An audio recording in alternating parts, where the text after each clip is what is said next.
좋은 아침 칼럼. 매주 화요일 이 시간은 한국 유나이티드 문화재단 강덕영 장로님의 종교인과 신앙인 칼럼으로 같이 합니다.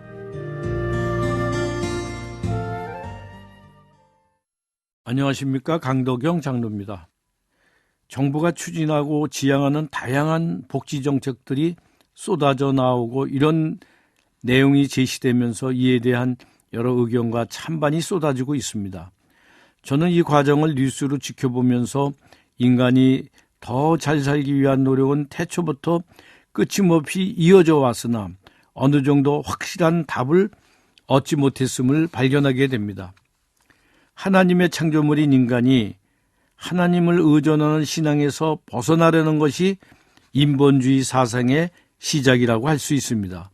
이 사상이 르네상스라는 인본주의적 물줄기를 타고 신학에도 도입이 되어 자유신학의 토대를 놓았고 종교다원주의를 만들었다고 여겨집니다. 하나님 없이 인간이 복지국가를 만들고 잘 살 수 있게 한다는 생각이 공산주의가 한때 큰 세력을 갖고 평등과 낙원을 약속했습니다. 그러나 이 모두가 허구였습니다.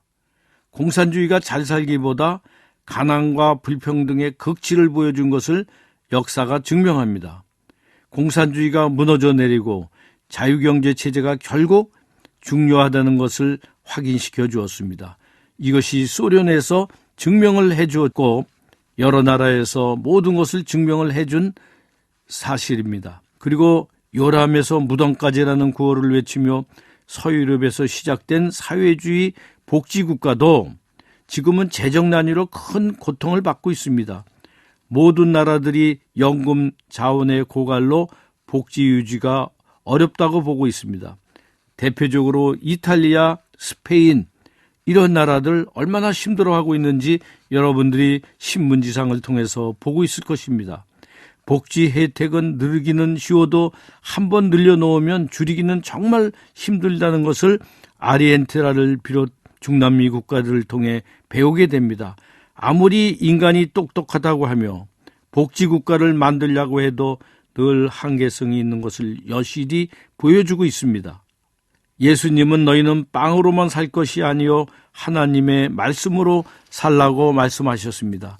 여세 동안 땀 흘려 일하고 하루 안식하며 하나님을 경배하라는 말씀을 우리는 기억해야 합니다.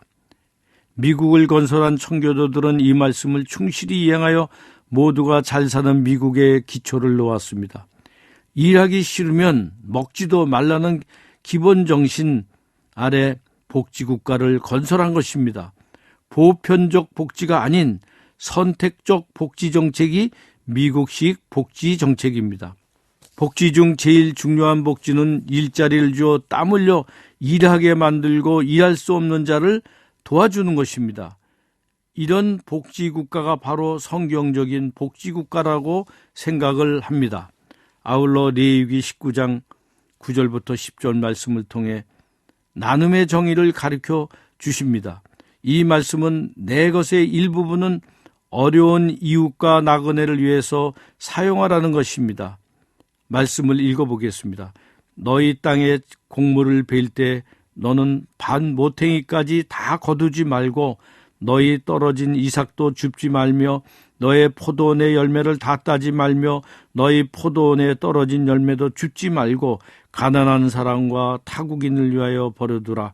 나는 너희 하나님 여호와니라. 여러분이 나눌 수 있는 여유가 있다면 이것을 하나도 남김없이 내 곶감만을 채우기보다 약간씩 조금씩 남겨서 부족하고 힘들어하는 이들을 위해 모른 척 도와주자는 것입니다. 이것은 비록 작아져도 이것이 필요한 이들에게는 복지가 되는 것입니다. 부동산 경기가 창궐할 때 토지는 하나님의 소유고 가난한 자와 병든 자를 돌아보아야 하고 고아 나그네를 도와해 줘야 한다는 성경 말씀을 기억했으면 좋겠습니다. 이를 바탕으로 각자 실천에 옮겨갈 때 진정한 복지국가를 실현시킬 수 있을 것이라고 확신합니다. 대단히 감사합니다. 좋은 아침 칼럼 지금까지 한국 유나이티드 문화재단 강덕영 장로님의 종교인과 신앙인 칼럼으로 같이 했습니다.